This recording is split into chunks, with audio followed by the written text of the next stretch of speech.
मध्य प्रदेश का विभाजन भारत के भूगोल, राजनीतिक इतिहास और सामाजिक संरचना का एक महत्वपूर्ण अध्याय है। यह घटना 1 नवंबर 2000 को हुई थी, जब मध्य प्रदेश से छत्तीसगढ़ को एक नया राज्य बना दिया गया। मध्य प्रदेश का विभाजन न केवल प्रशासनिक कारणों से बल्कि सांस्कृतिक और आर्थिक कारणों से भी महत्वपूर्ण था। इस घटना ने मध्य प्रदेश और छत्तीसगढ़ दोनों राज्यों के विकास और उनके प्रशासनिक ढांचे पर गहरा प्रभाव डाला। मध्य प्रदेश का इतिहास और विभाजन का कारण। मध्य प्रदेश का गठन 1 नवंबर 1956 को हुआ था, जब भारतीय राज्यों का पुनर्गठन भाषाई आधार पर किया गया था। मध्य प्रदेश का क्षेत्रफल भारत के सबसे बड़े राज्यों में से एक था, जिससे इसे भारत का दिल कहा जाता था। इसकी विशालता और जनसंख्या के कारण प्रशासनिक कार्यों में कई प्रकार की कठिनाइयां उत्पन्न होती थीं। मध्य प्रदेश के गठन के बाद राज्य में कई प्रशासनिक और आर्थिक समस्याएं सामने आईं। राज्य के कई हिस्सों, विशेष रूप से पूर्वी क्षेत्र में, गरीबी, पिछड़ापन और संसाधनों की कमी के कारण विकास की कमी बनी रही। इन समस्याओं के समाधान के लिए कई बार मध्य प्रदेश के विभाजन की मांग उठी। 1980 के दशक में छत्तीसगढ़ के लोगों ने अपने क्षेत्र के विकास की मांग करते हुए अलग राज्य की मांग तेज कर दी थी। छत्तीसगढ़ क्षेत्र में आदिवासी जनसंख्या का घनत्व अधिक है और वहां की सांस्कृतिक, भाषाई और आर्थिक स्थिति भी राज्य के अन्य हिस्सों से भिन्न थी। छत्तीसगढ़ राज्य की मांग। छत्तीसगढ़ की अलग राज्य की मांग का कारण वहां के लोगों की भाषा, संस्कृति और आर्थिक स्थिति थी। इस क्षेत्र में खनिज संसाधनों की भरमार थी, लेकिन यहां के लोगों को इसका लाभ नहीं मिल पाता था। इसके अलावा छत्तीसगढ़ की संस्कृति और भाषा में भी अलग पहचान थी, जो पूरे मध्य प्रदेश से इसे अलग बनाती थी। वहां की जनसंख्या, विशेषकर आदिवासी समुदाय, विकास के मुख्य धारा से वंचित महसूस कर रही थी।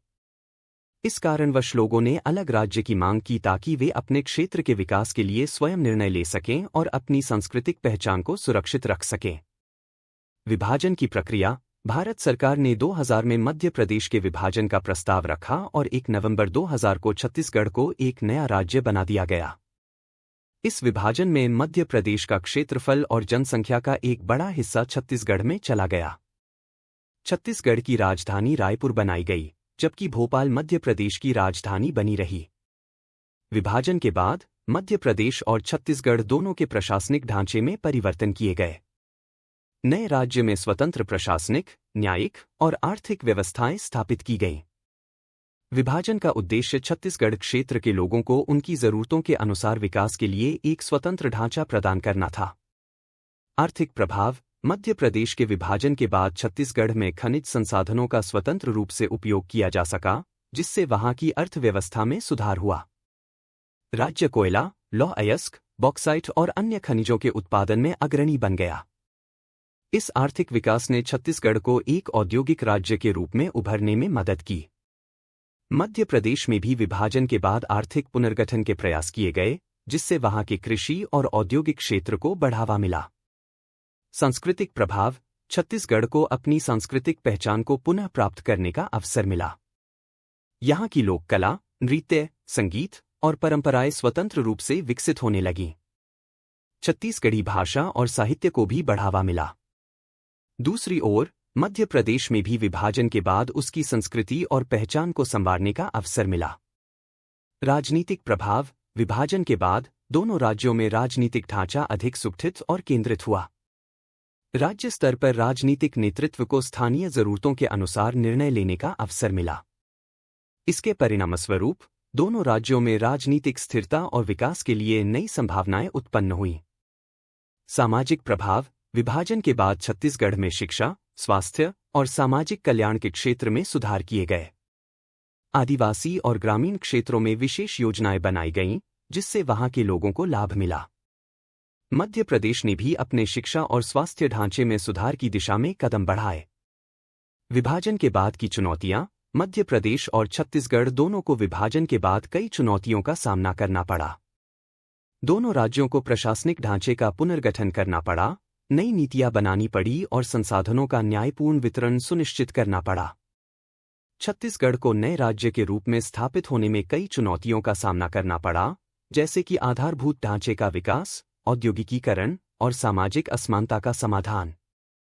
मध्य प्रदेश के पास क्षेत्रीय स्तर पर बेहतर प्रशासन और विकास की संभावनाएं तो थीं, लेकिन खनिज संसाधनों के अभाव ने उसके आर्थिक ढांचे पर कुछ प्रभाव डाला। इसके बावजूद दोनों राज्यों ने अपने अपने तरीकों से विकास की ओर कदम बढ़ाए। निष्कर्ष: मध्य प्रदेश का विभाजन एक ऐतिहासिक कदम था, जिसने दोनों राज्यों को उनके क्षेत्रीय और सांस्कृतिक जरूरतों के अनुसार विकास का अवसर प्रदान किया। इस विभाजन ने न केवल प्रशासनिक व्यवस्थाओं को आसान बनाया, बल्कि दोनों राज्यों के सामाजिक और आर्थिक ढांचे में भी सुधार के लिए रास्ता खोला। छत्तीसगढ़ ने अपने खनिज संसाधनों का बेहतर उपयोग करते हुए औद्योगिक विकास में अपनी जगह बनाई, जबकि मध्य प्रदेश ने कृषि, शिक्षा और सांस्कृतिक विकास में सुधार के कदम उठाए।